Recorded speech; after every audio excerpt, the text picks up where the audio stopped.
what a lot of folks don't know is that Oklahoma City ALC is actually the largest maintenance, repair, and overhaul organization in the Department of Defense.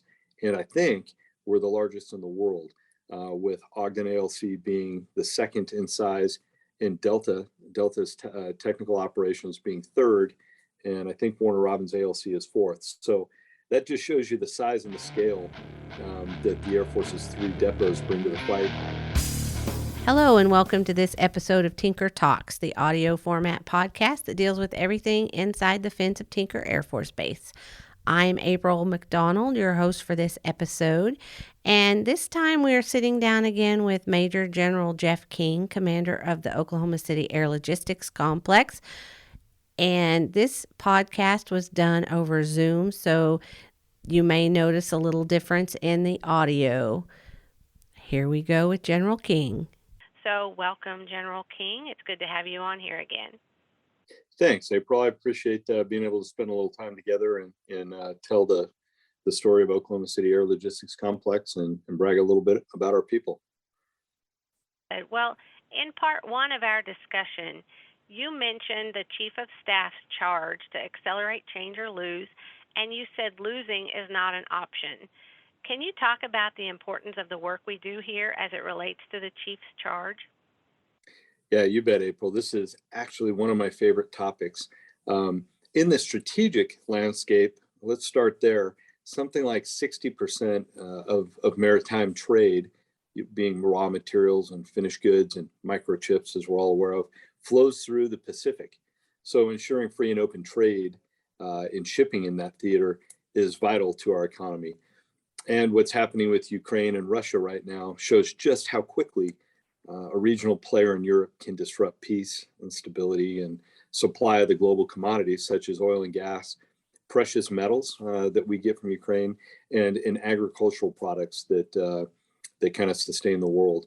When it comes down to it, every fleet of aircraft that the Oklahoma City Air Logistics Complex sustains is really vitally important to our nation's defense and protecting our interests abroad.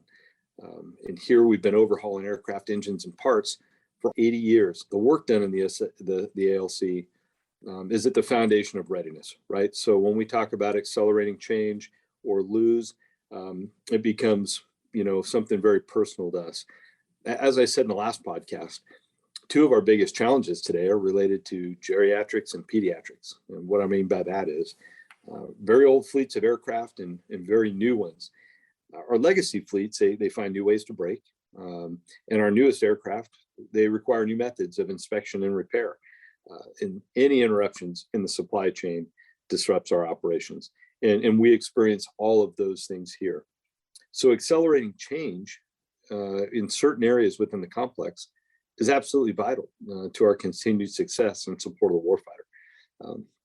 If we don't constantly, just continually inject new technology, new equipment, and new production techniques to counter the problems that I just mentioned, we won't be able to get after the warfighter's operational requirement or really continue to outpace our adversaries who are investing heavily in defense right now. So that's a great transition to my next question. The Defense Industrial Base is the foundation of military readiness. What challenges and trends are you seeing, and how can we combat them? Yeah, this is another of my favorite topics, actually. I see several significant challenges associated with the Defense Industrial Base. When we talk about the Defense Industrial Base, or DIB, there are 2 components: the Organic Industrial Base, which are the 3 air logistics complexes and our supply chain, along with DLA. And then you have the Commercial Industrial Base, and those are our partners in industry, if you will. And so a couple of the challenges I see in no particular order. 1, over time, we're buying fewer aircraft, engines, pieces of support equipment, et cetera. I think the Air Force is roughly 50% smaller than it was when I first came in, coming up on 29 years ago. We had 750,000 people, and we're down to about 365. Our wings and number of aircraft that we have, likewise, down about half of where we were. In a realization that we're buying fewer things from industry, the prime contractors are vying for more sustainment activities, with the intent of making up the difference in their revenue streams, right? That's just big business. It's the way it works. The challenge is it often drives up the cost of sustainment. And so the cost of sustainment goes up within a flat budget. There's actually less funds remaining to go buy new equipment and airplanes and things. And so you can see that kind of how that could lead to a downward spiral over time. That the prime contractors, really holding on to sustainment activities can sometimes lock us out of direct contracts with subcontractors and vendors. And frankly, it can block our ability to share the workload with small businesses, especially, any of the 1,500 small businesses in Oklahoma that do maintenance, repair, and overhaul.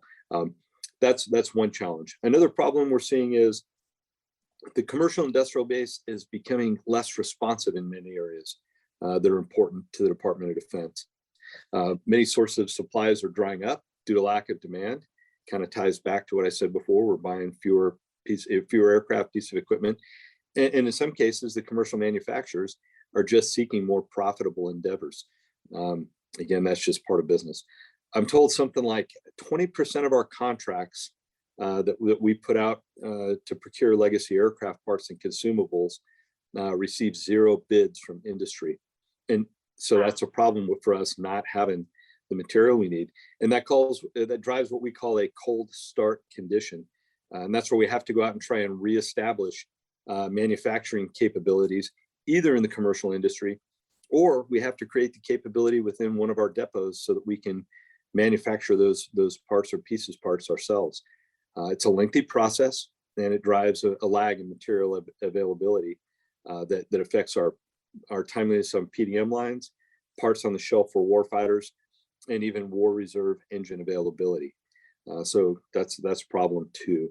And I'll probably just highlight one more. Another problem is inflation that we're seeing, and the lack of raw materials. Those two things are driving big price increases amongst our sources of supply that feed both our maintenance operations and military construction. So the lack of availability or the lack of materiel interrupts our production. And then the lack of materiel can slow military construction that we're relying on to support the warfighter's mission, especially emerging missions like the KC-46 and eventually the B-21. So we're seeing a large reduction in the buying power of the funds that have been allocated by Congress. And that's a big problem for us. So again, buying less is driving up the prime contractors holding in sustainment. We are seeing more cold starts and challenges getting material, and then we're having a lack of buying power. So all of those kind of form a kind of a wicked problem set.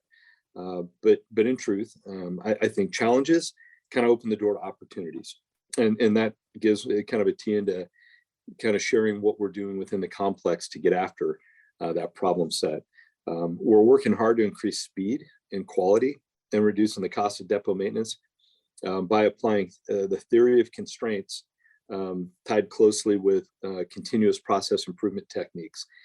And we do that through the Sustainment Center's Art of the Possible production methodology. It's known as AOP. Any of our listeners who are in the complex or in Air Force Sustainment Center will know AOP. They'll understand theory of constraints. For those not as familiar, it's an incredibly powerful set of tools that absolutely drives results and has been for over a decade here in the complex. We're also leveraging unique contract vehicles. One of them is what we call the captains of industry contracts. So they're long-term contracts that help provide stability in both supply chain and drive down costs because you get a better price break, and when you guarantee consistency to the industry, they respond with the reduced risk by lowering prices. And in another case, a unique contract we have is our Pacer Edge contract with General Electric military engines. In this case, as they're out, their next round of engines, a large part of them are going to be, the parts are going to be built with additive manufacturing or 3D metal printing, if you will.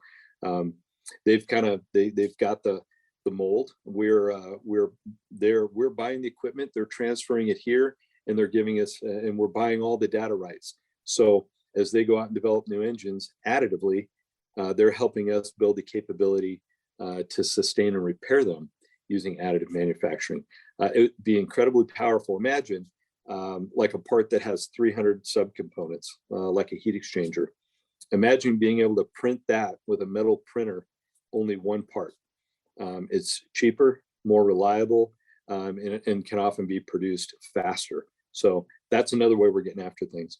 We're also working to recapture work that's currently being done by defense contractors. Not all of it, but where it's smart, where business case analysis proved that we can do it better, faster, cheaper than commercial counterparts. We owe it to the taxpayers and really to keep the viability of the complex to bring that workload back in and move it from commercial to organic.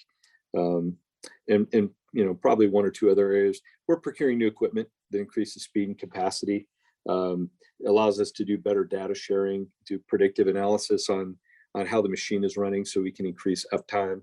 We're constantly reinvesting in our equipment.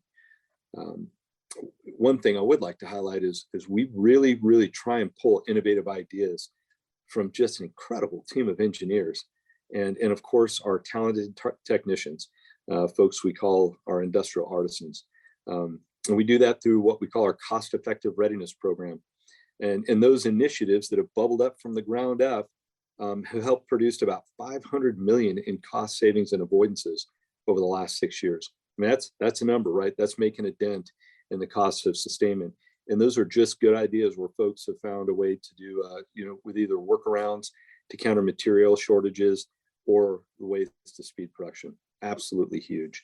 So wicked problem set, but we're not going to be victims to it. We're working hard to counter that, to robust the defense industrial base, make sure that both the organic and the commercial side are viable and productive, so that we can respond to the needs of the Air Force.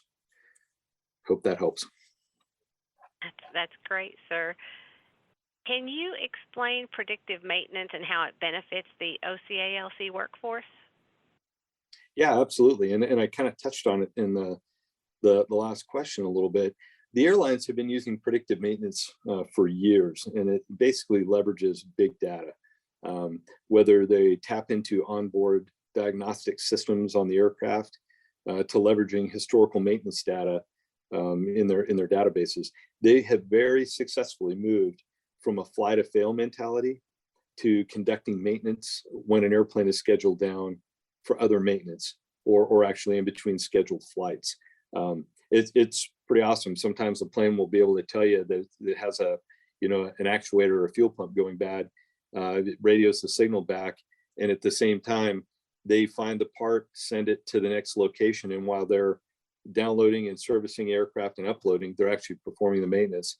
And that's, it just keeps things flowing. I think Delta Airlines went from about 250 cancellations a day down to just a few a day using this methodology. And we're actually starting to apply that in the Air Force to our fielded forces. In the ALC, it's a little bit different story. We're applying that to our industrial equipment. As you can imagine, industrial equipment uptime is the name of the game. If it's broken, we can't produce. So we have a team in the 76th CMXG that works to leverage data from our machines to determine the best time to perform preventive maintenance and avoid failure-driven downtime. By spending a little time up front to tweak the system, change a part, clean a filter, change filter, it saves us having to deal with a catastrophic failure. Beyond that, our engineers are bringing new technology to the fight. We're now looking at our production machines with infrared cameras that ID abnormal thermal patterns inside of the machine to indicate potential failure. It's kind of like an X-ray for a running machine. And when we see, one area is running hot and it shouldn't be, we know we've got a problem. We also have a camera that we can put on machines and facilities, like our test cells that are subject to a lot of vibration. They capture and exaggerate vibrations that are undetectable to the eye. So when you play it back in the video, it shows where a machine you thought was running very smoothly is actually out of balance and is creating fissures in the floor. And you can imagine what kind of a catastrophic failure that could be. It's the same with our test cells. We put the camera on the test cell, we can see where engines are actually causing the facility to move left and right. So it helps us adjust our preventive maintenance patterns to keep everything running. Amazing technology, leveraging data. That's what predictive maintenance is all about. It's one of the areas we're using to try and get after that wicked problem set I said before of sustainment costs going up and challenges with production. There's really cool stuff happening in the ALC right now in predictive maintenance. When we take on maintenance for new weapon systems such as the KC-46 Pegasus and eventually future airframes such as the B-21 Raider, how far in advance does planning begin, and how does the ALC prepare itself for the modernized systems? Yeah, so planning for life cycle logistics or sustainment of airframes is really a team of team efforts. And it starts with our program offices. When they're in concept development for a new airframe, one of the things they have to do right up front is determine what operations and sustainment support will look like, over the lifetime of the airplane. That responsibility initially resides with our program office, and it's frankly a step required by Congress to develop that concept very early in program development. Then, depending on the program, that process starts, about a decade or two before heavy maintenance is actually required. And again, we may have airplanes fielded, folks may be working them, but the first depot cycle doesn't occur, until potentially 5 or 10 years after airplanes have been fielded. Same for engines. As program requirements and funding streams solidify through the course of program planning, plans for depot support are formalized. And that can occur sometimes up to a decade before the work actually needs to be done at a depot like OC-ALC. And that gives us time to what we call, quote unquote, activate the depot through military construction, the procurement of equipment, determining sources of supply, and of course, near and dear to our heart, hiring and training personnel to support that future workload. And this effort is done independently for the airframe, the engines, and even the associated software support. So for example, we're well down the road for KC-46. We have the first several hangars built, more to come. And as aircraft are fielded, more and more will come through the ALC. When the hangars are built, we'll be hiring more people to support that workload. That's all part of that life cycle logistics concept. And we're just getting started on that for B-21. According to the most recent economic impact statement, Tinker generates approximately $1.78 billion in jobs created, with a total of $5.96 billion in annual economic impact. The OC-ALC alone has around 10,500 of Tinker's 17,000 civilian employees, and that's huge. I don't think people realize how big the complex is. But can you talk about the jobs and the new workloads that, like KC-46, brings to Tinker? Yeah, absolutely. There's no doubt that as Oklahoma's largest single site employer, that Tinker has a huge economic impact. And as you mentioned, over 10,000 of the 17,000 civilian employees, not to mention the military folks and the contractors that work on base. The ALC has a pretty big chunk. And what a lot of folks don't know is that Oklahoma City ALC is actually the largest maintenance, repair, and overhaul organization in the Department of Defense. And I think we're the largest in the world, with Ogden ALC being the second in size, and Delta's technical operations being third, and I think Warner Robins ALC is fourth. So that just shows you the size and the scale that the Air Force's 3 depots bring to the fight in terms of maintenance, repair, and overhaul for really, nationally and internationally. So I think folks who have kept up with the news have seen that the Air Force is signaling wanting to retire some old aircraft to make headroom in the budget to build the Air Force we need, really to counter our pacing threats, which are, through the National Defense Strategy, will tell you, China and Russia. And that legacy workload, of course, is near and dear to our heart. So we are absolutely working hard to secure future workload and increase operations here at the complex. The plan is locked for KC-46, and we expect an additional 1,000 jobs will be required to support the fleet as it grows, as the hangars are built and we pick up work here. We're not yet sure what depot maintenance will be performed on the B-21, but Oklahoma City Air Logistics Complex has been selected as the servicing depot for the aircraft and the engine. So as that program progresses down the line and we understand more about the airplane and what will be required, that will help shape what we'll do here. And then, of course, we will go out and hire the personnel. We'll work with our universities and our career vocational centers to be able to make sure we've got all the right training for those people coming in. We're competing for the B-52 re-engine modification effort. Some of our listeners will know that Congress, Department of Defense, the Air Force have approved re-engineering the B-52 to get some more life out of that warhorse. That's going to be a big project, and we're working hard to try and be the location of choice for doing that modification. That will certainly drive a certain number of jobs for the complex. And then if the Air Force plans to replace our aging E-3 AWACS fleet with another airborne platform, Oak City ALC, we'd be the natural choice for that workload as well. So you can imagine we'll be competing for that. Plus, we're in the process of doubling our F-135 engine production in support of the F-35 fighter.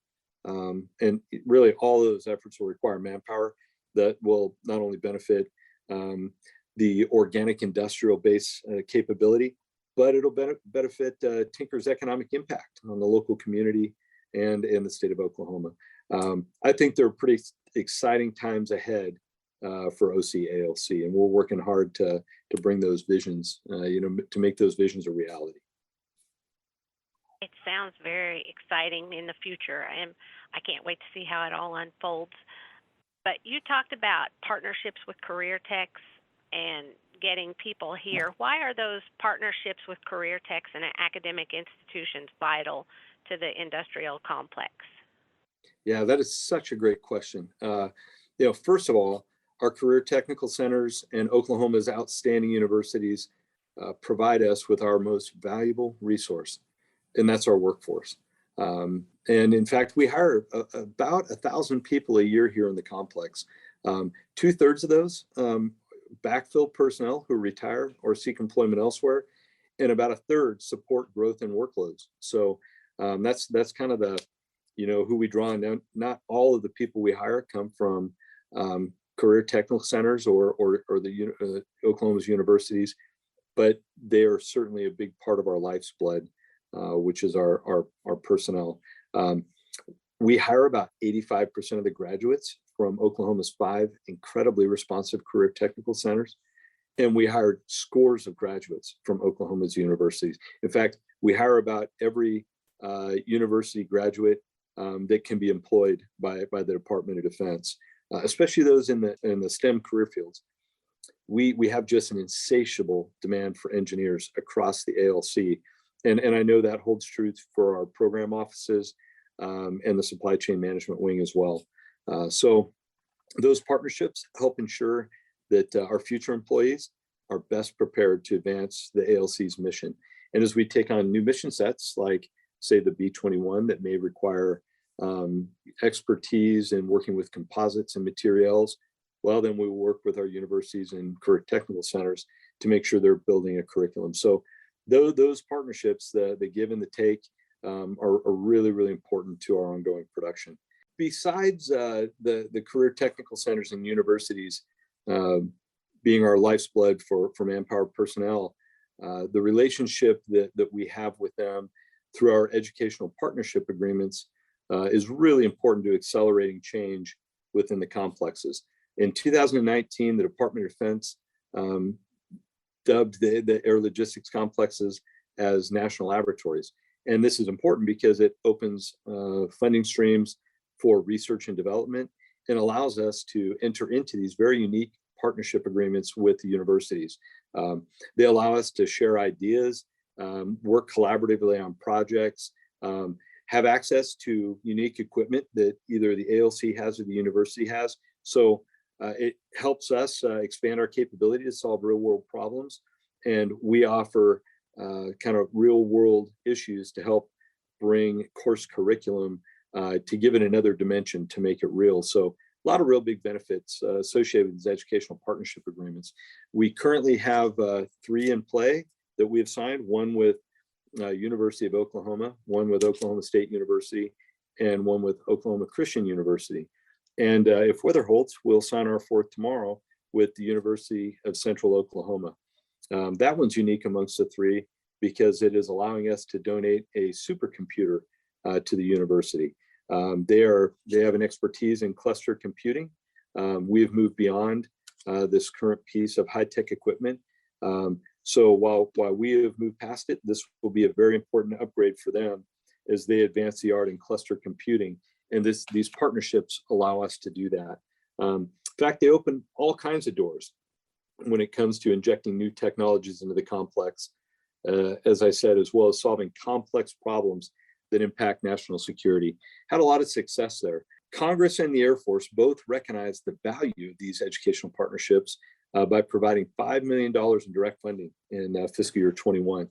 And we use that to sponsor 9 research projects with University of Oklahoma and Oklahoma State University.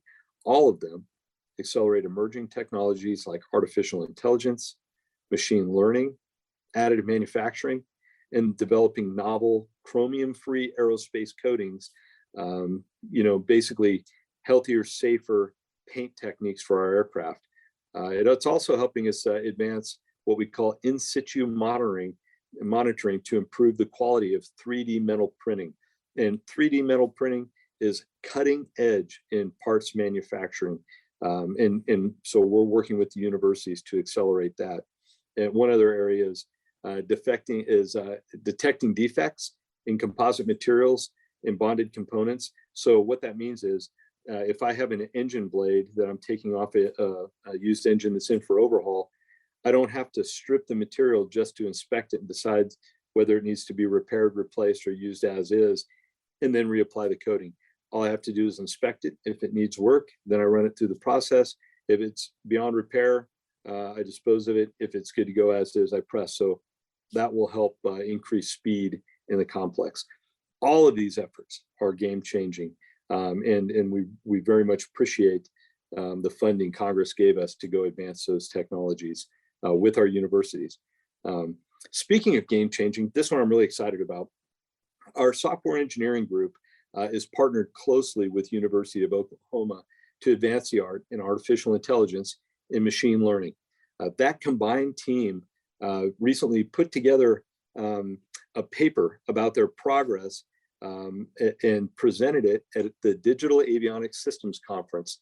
And they won Best in Paper honors among 20 presenters from the government, industry, and academic institutions. So our experts building with those folks in academia, working together, are really advancing the art that will have great impacts, not only for the complex, but probably nationally and internationally down the road. Pretty neat stuff. So, in short, our ALC engineers are partnering with Oklahoma's academic institutions to accelerate the insertion of cutting edge technologies into the complex. And this is really, really game-changing stuff for the Air Force. We really appreciate those partnerships with Oklahoma's universities and especially with our career technical institutes. That is some amazing stuff going on at the complex. It's fun to see it all as it unfolds. So that's the last of my questions, sir. Is there anything else you'd like to add before we go? I started with thank you, and I think I like to end with thank you. First, thanks for the opportunity to highlight the complex's incredible workforce. They're really a great group of Americans that are, working hard to support national defense. They come in and day out and just grind. They do the job. They put iron back on the ramp. They put parts back on the shelf. Update software for the warfighter. It's always a great opportunity to talk about them. Today we focus a lot on emerging technologies, some big challenges that we may have across the Defense Industrial Base, and more importantly, what the men and women at Oklahoma City Air Logistics Complex are doing in partnership with others to get after those problems. And it's really, really exciting stuff, and things are really picking up momentum. I look forward to maybe part 3 of this is talking through some actual successes that we're seeing and will see in the coming months. But our workforce, they're rock solid. They know that the warfighter is counting on us, just counting on us to produce safe, reliable aircraft equipment. And they step up to the task each and every day. Super proud of our workforce. I think I'd also like to take the opportunity to thank AFGE Local 916 from the leadership team right down to the shop stewards on our floors. They are just stalwart advocates for our workforce. AFGE absolutely takes the agency to task on a great many things. Come to the bat of our collective bargaining unit employees, and then once they table the issue, they sit down with us and work hard to find workable solutions, things that enhance quality of life and safety for our workforce, but still enable us to keep production up for the warfighters. I can't thank them enough for their partnership and for making sure that we're doing the best we can to take care of the people that are taking care of our warfighters. I think that's about it for this session. Just thank you and your team for helping us tell the Oklahoma City Air Logistics Complex story. Thank you again, sir. It's been fun. So those of you who have listened, if you haven't had a chance yet to listen to part 1, you can find that at your podcast listening spot of choice. We're on Apple Podcasts and Spotify, so go back, listen to that, and let us know what you think about it. You can visit us on social media. We're on Facebook, Instagram, and Twitter. Facebook and Instagram, it's just Tinker Air Force Base, and on Twitter, we're team_Tinker. You can also see us online on our website, www.tinker.af.mil. Thanks for listening and have a great day.